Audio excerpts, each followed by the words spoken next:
Touchdown confirmed. On February 18th, NASA's Mars 2020 mission touched down on the red planet.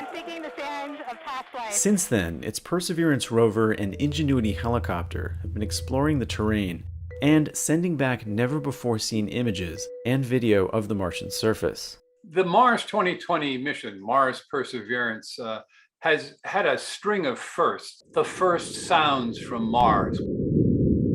We can now hear the wind on another world. More practically, it is the first test of a new onboard navigation system that gives a rover on Mars greater independence in how it can guide itself around potential hazards. So we haven't just been driving, we've actually been continuing some of our tech demos. Jennifer Trosper is NASA's Perseverance project manager. She's been working on the mission for the past 7 years. We took along 2 technology demonstrations. One is an instrument called MOXIE that actually uses the carbon dioxide atmosphere and then produces oxygen. And then, of course, the other technology demonstration that we have been successful with is showing that you can fly helicopters on Mars. Now, after over 10 months on Mars, what have we learned from Perseverance and Ingenuity that we didn't know before? And are we any closer to figuring out if Mars has what NASA set out to find? Signs of ancient life.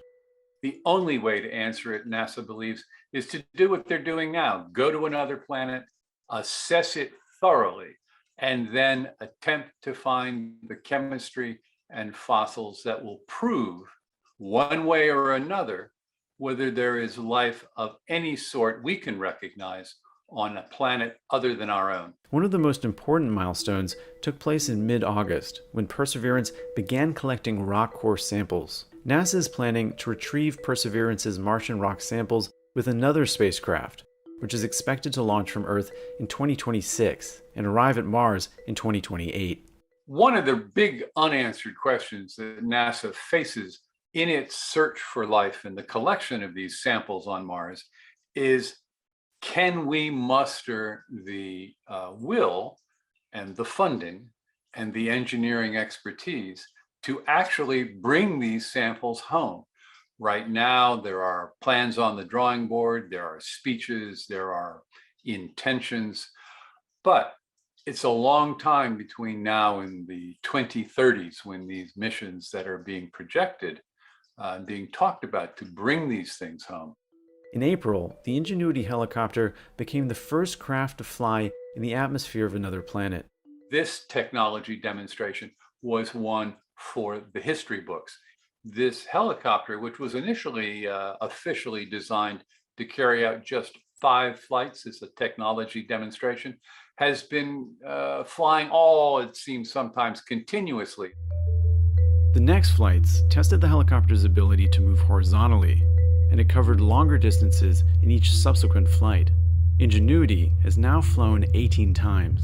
When we get over to the Delta, Ingenuity can, again, be used as a scout to really point Perseverance to the best places scientifically to go. I think if she's still living, we have lots of opportunities for scouting as we move forward in the mission. NASA selected Jezero Crater as Perseverance's landing site because it gives the rover access to a large stack of rocks that sits at the end of a dry river valley. Based on satellite images, scientists have theorized that these rocks are made of sediment deposited by an ancient river that flowed into a lake roughly 3.5 billion years ago. So Jezero Crater is essentially, if you're looking for signs of ancient microbial life on Mars, this is a place to go. It's the location for finding it because of that delta that we see there. NASA selected its landing site because scientists have long suspected the area was once covered in water and therefore had the potential for the development of life as we know it. But they only could target this in the broadest outlines from orbit. Now they have boots on the ground, or wheels if you prefer. Indicate chute deployed. Perseverance landed more than a mile away from the cliffs at the front of the delta and started taking high-res pictures to survey the distant rocks. We basically looked at the different stratigraphy that we saw and wanted to confirm that we were right, that this really is a delta with a river inflow and it was deposited and there was a lake here. And based on that, we're able to confirm that. On October 7th, NASA scientists published the mission's first study in the journal Science, based off those images. The study found that for potentially millions of years, a river flowed into a lake that filled Jezero Crater. We actually have a set of samples that is very good for the lower crater area. We have 4 core samples. We will have 30 that we can return to Earth. We'll collect more than that, and then we'll down select. And that Earth return is in the early 2030s. In December, NASA scientists confirmed yet another long-held suspicion, that the Martian bedrock on which Perseverance rover has been driving since February likely formed from red-hot magma. This was a big surprise to us. Certainly not what we expected to find, that these are in fact volcanic rocks. This is Perseverance project scientist Ken Farley, speaking at a recent conference about the finding. This was completely unexpected, and we are struggling to understand what it means.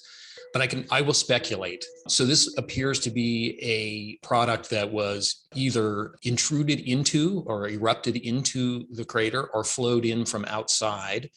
But we don't know exactly how that would work.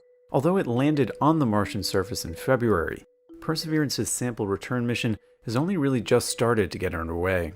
Well, the core samples are the hard evidence, and I do mean hard evidence, of something that we have been speculating about for the longest time. We want to have some tangible evidence, something that we can put under a microscope, something that we can run genetic samples on, something that we can prove beyond a shadow of a doubt is not the product of our creation, but is the product of a separate creation on another world.